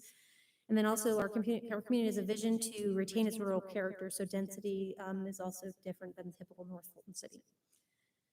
Again, the results of deferring some of our capital maintenance can lead to more costly repairs in the long run, and then not being able to attend to routine maintenance can cause those kinds of problems, as opposed to being able to just pave a road, you may have to do a full depth reclamation, which would cost a lot more money. As you saw under our budgeting, our first priority is always to maintain our and those increased level of services come in before you, separate sections of the budget document. Below is an example of that, just so everyone understands. Current operations would be to repave a road as scheduled. The enhanced level of service may be to repave additional roads or do a full depth reclamation that may be coming near a need that we didn't anticipate sooner. And finally, a new initiative would be to construct an entirely new road in order to ease congestion, similar to what we have here at Heritage Walk. Again, those service level requests, all of the requests that our departments give are based on, have to tie back to our strategic plan or other planning documents that went through the community. And the main things we see from our community are to consider adequate maintenance of newly acquired green space properties, to get rid of those hazard mitigations and open up the parks, improve debris management, as well as the curb and gutter and the right of way, manicure landscaping around public areas, and a timely implementation of city plans. Staff has spent a lot of time focusing on these areas over the years, but these are mainly the areas of focus where you see many of our new initiatives. Again, just finishing that out, so right away mowing frequency and things like our paving schedule. And that is basically we talked about it more in depth in the budget, so I won't go over it and belabor it, but that is the presentation on our millage rate. I'm going to go back to the slide that kind of gives the options so you can discuss and choose where you'd like to go for FY 2022. Thanks. Questions for Bernadette? Do we have any public comment? We do. I'd like to call Mary Mayer to the podium. And Yes. but Mayor Pro Tem, it appears she is left. Okay, so I will close the public comment period. All right, any discussions, or actually, we'll just close the public hearing and then council discussion on that item. All right, then we will move on to unfinished business. Will the city clerk please say on the item? That item, consideration of an ordinance of the mayor and council of the city of Milton, Georgia, to establish the ad valorem tax rate of the city of Milton for fiscal year 2022 and for other purposes. Agenda item number 21227, Ms. Bernadette Harville. Present again. No, I'm just kidding. I'll just leave before you again, the current capped millage rate, which is also our current millage rate, as well as the rollback option. You have the legal authority to approve any millage rate up to that 4.731 mils under our current law. All right, any discussion? I just have a quick comment, because we talked about this in the first hearing, was the trying to go forward with the senior exemption. So just wanted to bring that back up again. And I don't know what the timelines for that are, but I believe the city attorney said it would have to go before the legislature, It would. so we would be preparing that for the next year. okay, Perfect. So that's like an item that in January, okay, perfect. we'll see that again. Thank you. Perfect. Yeah, I think we've had the same millage rate 14 out of 15 years. Is that about right? That's right. Right. One year we had a different, in 2018. And I think a lot of cities are envious as our pay-go option that we Yeah. have. So we appreciate Wonderful. it. Thank you for your stewardship. All right, any discussion? I'll open up for a motion. Mr. Mayor Pro Tem, I move that we approve agenda item number 21-227.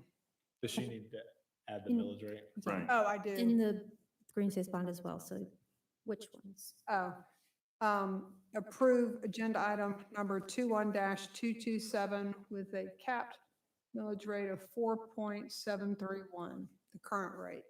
Second. Okay, I have a motion from Councilmember Can we Cookerly. Are we just, good? I'm sorry. Shoot. We need to include. The bond- the green space bond. Bond millage rate. On the bottom. Bottom of her presentation page. All right. Oh. did we It'd be the add- maintenance Oh, and oh, operating oh, millage thank rate and you. and then plus the green space bond millage rate. Oh, down there. Okay, so do we need to remove her motion? And then, I withdraw my second. okay, Because I botched it. okay. start Okay. over. Yeah. Y'all could be here a while. All right, thank you.